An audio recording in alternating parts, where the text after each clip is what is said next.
Hello, and welcome to the very first content podcast and vlog of Logic and Politics. I'm your host.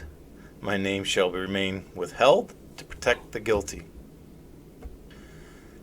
I have been trying to write an introductory post, but as an avid listener and viewer of podcasts and vlogs, I know rarely do people listen to the introduction post until they've heard at least 4 or 5 episodes. Since there isn't an introductory piece, I will explain that it is my intent to introduce topics that can be proven by science, math, or general logic. My favorite tool is the thought experiment, and then I like to weave in the reason why.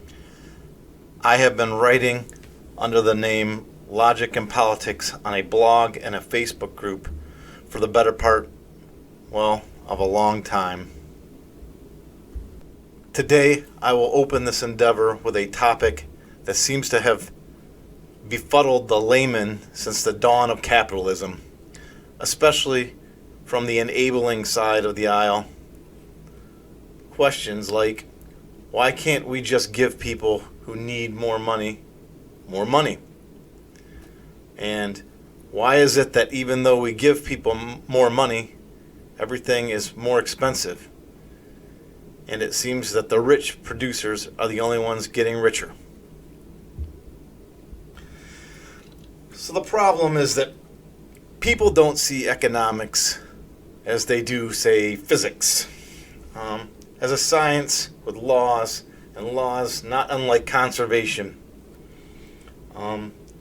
What you do to one side of an equation, you must do to the other side. And this is true in both physics and economics. Let's face it, an airplane isn't magically ignoring gravity. Gravity remains a constant and will pull it to the ground if any of the tools that allow it to overcome those forces fail. If somebody suddenly took a chunk of the wing out and put it on the other side, on the other wing, the plane would go spiraling to the ground. The same is true if you try to take money from where it naturally settles and force it upon and into a place that it doesn't want to be. You can't magically throw money at a social ill and then sit around wondering why it didn't work any more than you can remove a wing from a plane and wonder why it won't fly. So let's get into this thought experiment and explain how and why this seems to be true. Now again, I'm trying to make a podcast-friendly version of this. Those of you viewing might see the reading from the slides as a redundancy, but there's logic and reason behind it. There always will be.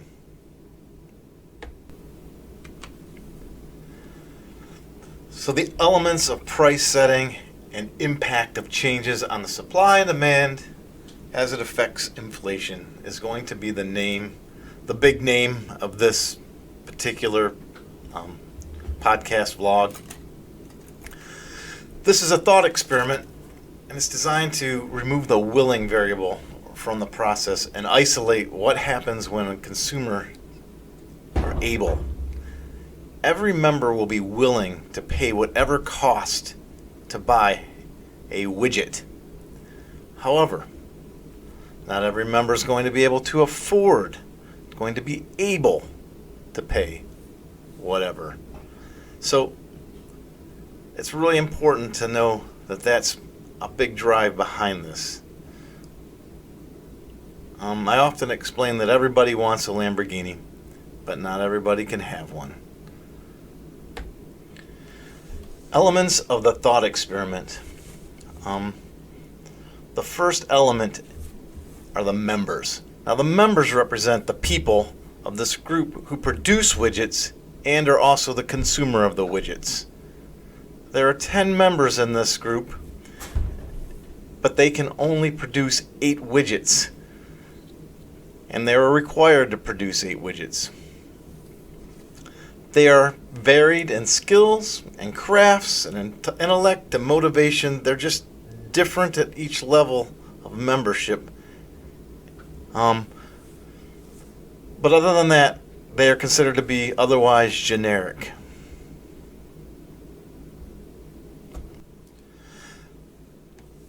First thing to note is that members are working at 100% efficiency. In order to make more widgets, the controllers of that would have to demand more than considered socially ethical out of some of the members.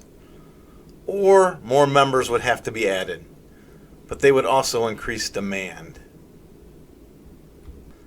Another element is their salary. Salary equals a cycle. I have chosen to use a month to make it easier to visualize. Likewise, calling it $1 also makes it easy to visualize. Could symbolize $1,000 per month or $10,000 per month. Whatever matters most is that wage disparity is properly idealized here. The widget. The widget represents everything a person might need to buy for their family needs. They need to have it for a month to support their ideal life situation that they're in. Imagine it is an unspecified credit card that is used at a company store and good for a month. If you have one, you'll have everything you need to live comfortably for that month.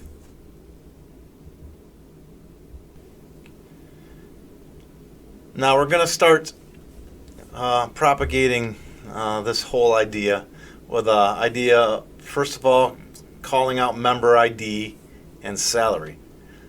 So member 1, for instance, is going to make $1 per month. Member 2, $2 per month.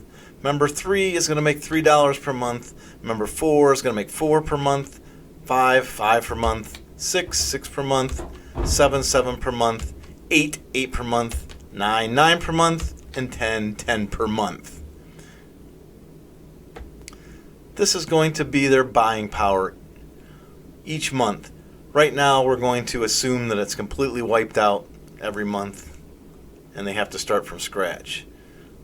At a later podcast, I'll get into savings and the power that grants a member. But for now, we're trying to keep it pretty simple.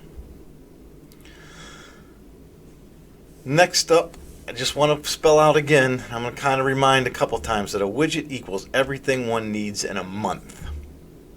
There are 8 widgets available for auction, and we're labeling them widget 1, widget 2, widget 3, widget 4, widget 5, widget 6, widget 7, and widget 8.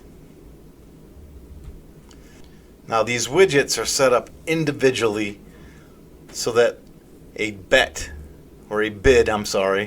can be placed in front of each widget, and the current bid can be seen by just looking at the bid above it. Now, before we start the bidding, we're going to point out that some regulations have happened. Imagine a couple of politicians came in and decided that they were going to get the vote of the poor and give them what on paper looked like some kind of an advantage. And the first of those regulations is that the lowest member ID, also equating to the lowest salary, the poorest people get to bid first. They get to start the bidding. The second regulation is that the lowest ID number wins all ties. So as long as the poorest guy can match the guy above him, he gets to take home a widget unless he's outbid. Alright, so the fun is about to begin. Let's start the bidding. If you're imagining, or if you're getting to see this, there's 8 widgets and 10 bidders. So, going with the regulations, member 1 bids $1. Member 2 bids $1 on widget 2. Member 3 bids $1 on widget 3. Member 4 on 4. Member 5 bids $1 on widget 5. Member 6 on widget 6. Member 7, of course, on $1 on 7. And member 8, $1 on widget 8. Now at this point, a round of bidding is done. But widget and member 9, and member 10 have yet to bid. So what happens is member 9 outbids member 1's $1. And member 10 outbids member 2's $1. Now, at this point, member 1 is completely out of the auction. He only has $1. So member 2 will outbid member 3's $1. Member 3 is going to outbid member 4's $1. Member 4 is going to outbid member 5's $1. 5 outbid member 6. 6 outbid member 7. Member 7 will outbid member 8, ending this round of bidding. Now you got to notice here is that now member 2 is no longer going to be in the bidding either. Member 2 only had $2. So member 8 is going to outbid member 9. Member 9 is going to outbid member 10. And member 10 is going to outbid member 2. Again, member 2's done because member 3 is going to have to do something interesting. Remember that regulation that says lowest bidder wins all ties. That means even though member 3 currently holds widget 4 for $2, member 3 has to outbid his or herself, because otherwise member 2 could come in and bid $2 and win the tie. Member 4, who currently holds widget 5, same story. Member 5, who holds widget 6, also has to outbid his $2 bid with a $3 bid. Otherwise, member 2 will swoop in. Member 6 outbids outbids himself. And member 7 also is the last in the order that has to outbid himself in order to keep a hold of his widget that he had actually already held for $2. Okay, so at this point we'll do an overview of the results as they stand so far. But I think this is a really good time to point out that this is going to be a core thought experiment that I will return back to many times over the years, that hopefully Logic and Politics winds on. This first podcast alone, I'll at least separate into 2 parts. And I'm going to try to keep things basic and not really introduce any particular political issue. And I'm not going to introduce any particular product. I have a tendency to want to over-explain and make sure that the listener understands. But I think that'd dig too far into the weeds. So with each ending of each phase of this thought experiment, we'll go back and ask a couple of basic questions. And then in later podcasts, I'll dig down into applying it to the real world. With that said, let's dig into some of the results that came from the first part of this thought experiment. The first thing you'll notice that everybody got to participate in the auction. They got made to feel like they had skin in the game, like they had a chance. The poor were even given some advantages that made them feel like it was kind of their fault that they didn't get to continue with the bidding. At least that's the way they'd feel at first. However, at the end of round 1, the poorest had to drop out. They were no longer capable, no longer able to bid. They were willing to bid. They needed this, but they were not capable of bidding. The same thing happened to the second poorest as soon as they got through round 2. They got to feel like they had done a little better than the poor, but At the end of the day, they were in the same boat. They were not able to bid any further, and they weren't involved in the auction anymore. They had no control. And this was even though, again, they were granted what seemed to be an advantage. I know I just said I didn't want to get into politics, but this is the kind of thing that looks like somebody's doing for you, something that you really think's going to help, but when the wash comes out, it does nothing. In fact, because of the tie advantage, it actually forced M3 through M8 to pay more and outbid themselves. So not only did it not help the poor, but it gave a disadvantage to the middle class that forced them to pay more for something they had already bought, technically on the market. This is a problem called the Peltzman effect, and it happens a lot in our policies. This is something I'll definitely dig into much later, have entire podcasts dedicated to it. But for the most part, it means the road to hell is paved with good intentions. Quite often politicians mean to help people out, but they're too ignorant of how the long-term effects of a policy might end up disadvantaging the very people they're hoping to grant an advantage to. And as a result, the rich get richer and the poor just stay poor. The bottom line here is the 8 richest got what they needed for the month. We're not really going to dig down into the weeds as to what happens to the poor. We'll dig into public assistance and what happens when you tax the rich and give to the poor in the future. However, needless to say, M1 and M2, they never stood a chance. The end was in the beginning, and yet they must go on. All right, we're ready for the second version of this thought experiment. In this second version, we're going to give M1 through M5 a $1 raise per month in their salary. We're not going to dig down into how they got that extra dollar, whether it was via taxes or a pay increase or whatever we'll get into much later in a later podcast. But for now, they're just going to get $1. So we'll set it up exactly the same otherwise, but this time M1 is going to get $2, M2 is going to get $3, M3 is going to get $4, M4 is going to get $5, and M5 is going to get $6. Now this group alone is the only ones going to get this raise. We're going to look to see if it has any effect on the actual outcome. M6 is still going to have $6. M7 is still going to have $7. M8 is still a monthly income of $8. M9, a monthly income of $9. And M10, $10.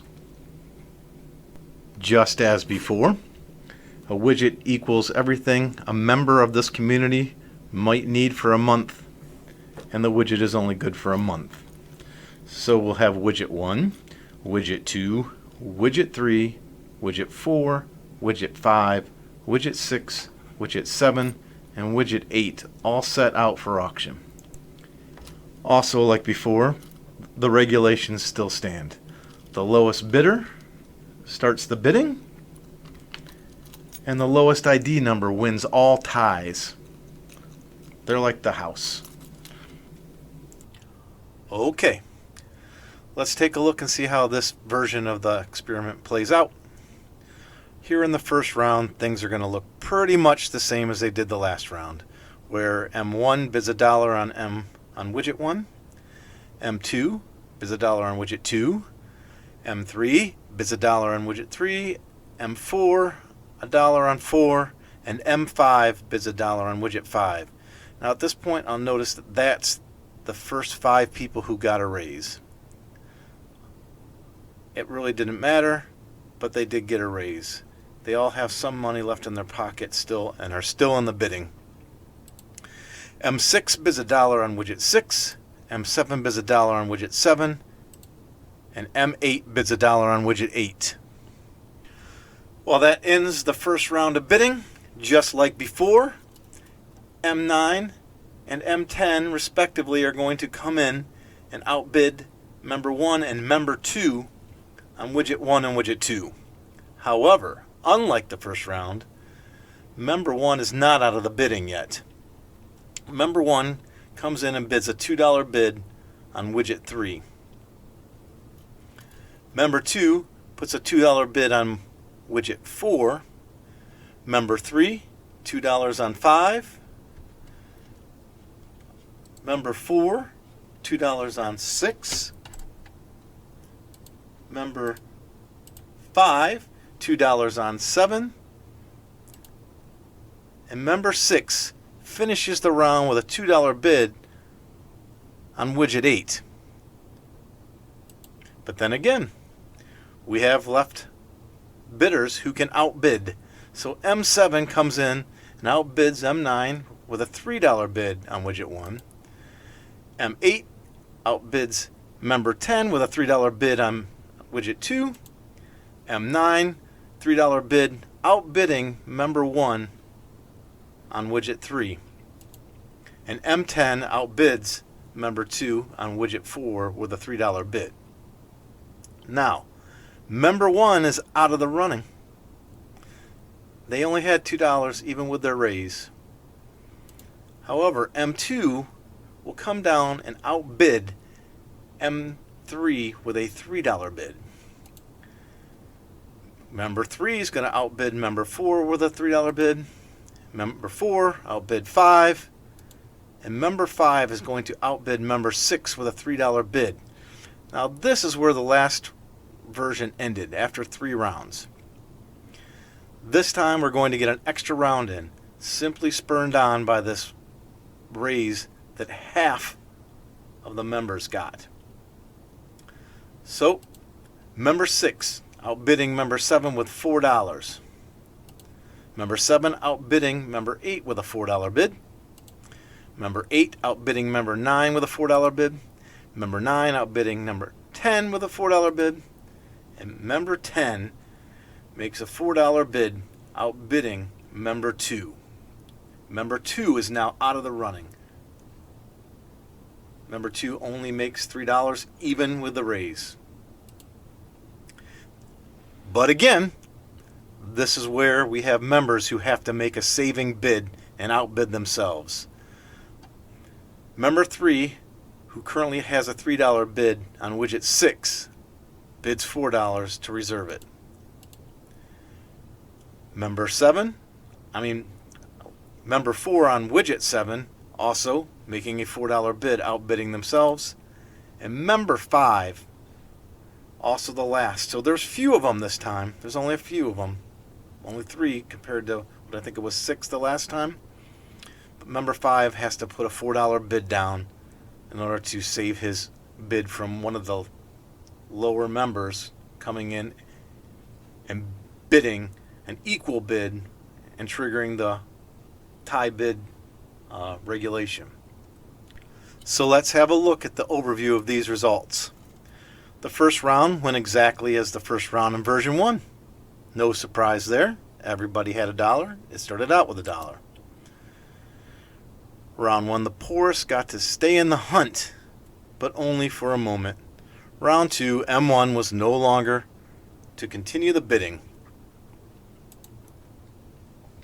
It took an extra round, but both M1 and M2 had to leave the bidding, just like in version 1.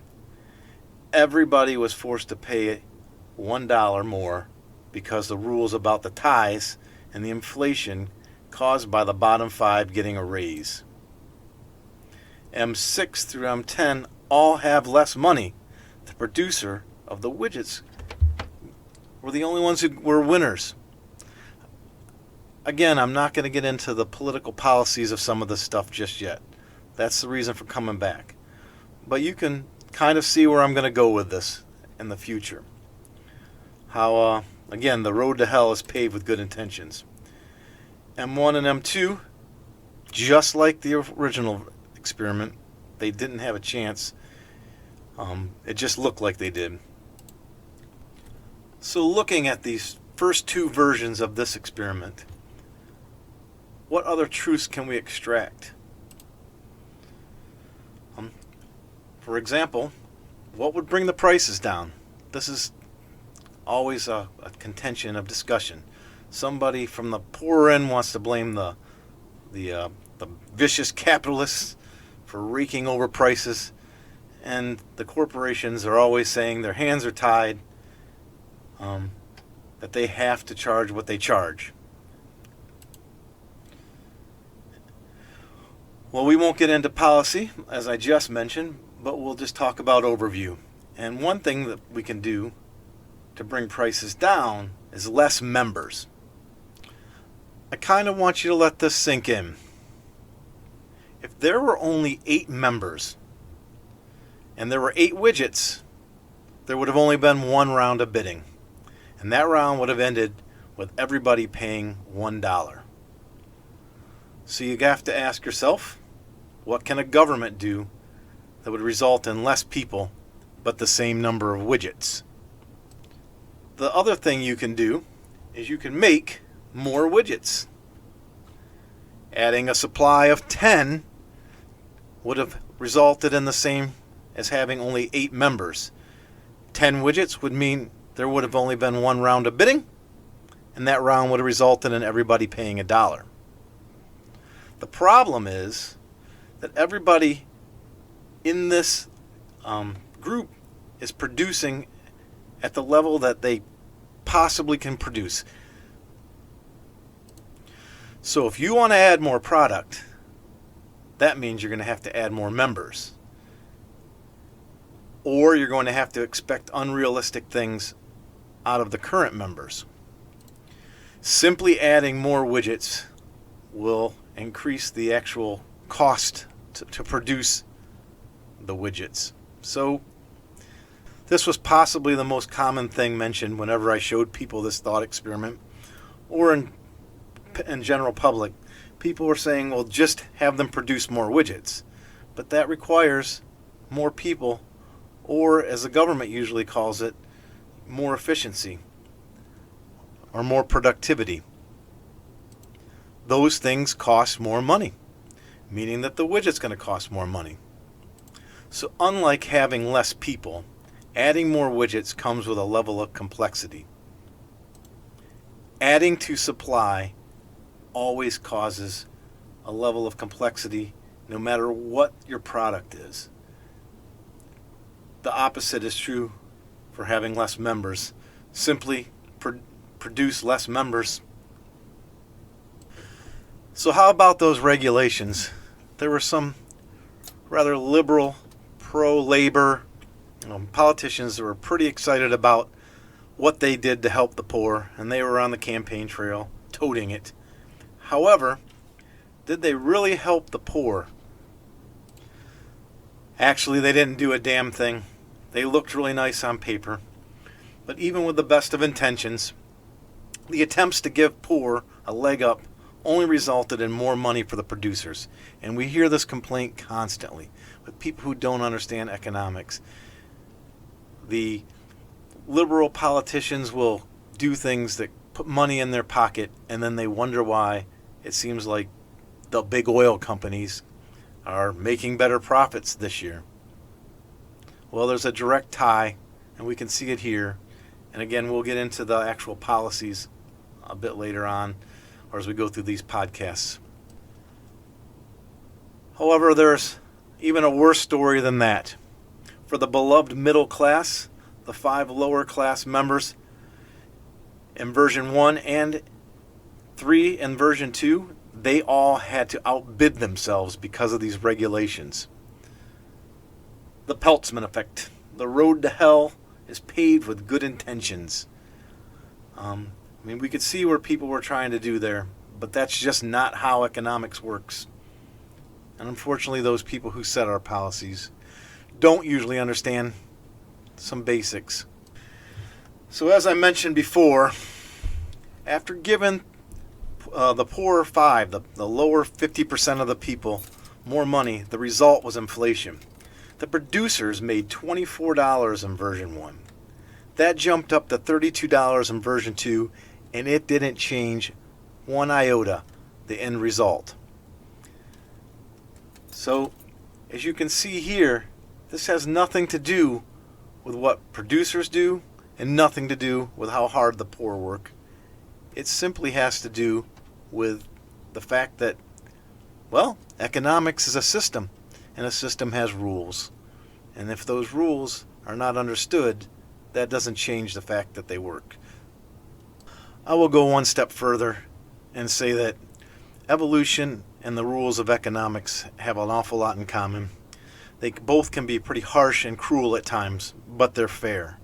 And I don't mean they're fair to the individual. I mean they're fair to the system and to the people that live within them. You can measure and project into the future what they're going to say and do, as long as you're willing to not let your bias overwhelm what you want with what the actual outcome will be. And I'll get into more of that definitely in later podcasts. But evolution and economics, both very hard and scientific systems, and thus a very core portion of logic and politics. So I see that there's a half an hour on the clock. I think that I'm going to end this podcast and vlog here. I believe probably a half an hour is about all anybody's attention span for this kind of thing is going to last. I'll be making a succession of these. I've actually already got easily 3 times this amount of content already pre-programmed. So I'll turn around and make another one. And I suppose if I get this started, I'll drop a few at once, just for those crazy people who want to keep diving into this stuff. But for the rest of you, I'm going to end this podcast here. The first people viewing this will probably be friends and families and members of my Facebook page. Please tell me what you think. Be brutally honest and open like you always are. I would almost be ashamed if you weren't. Almost. Until next time, this has been Logic and Politics, and I'm your host, the Unnamed, to protect the guilty. Have a great night.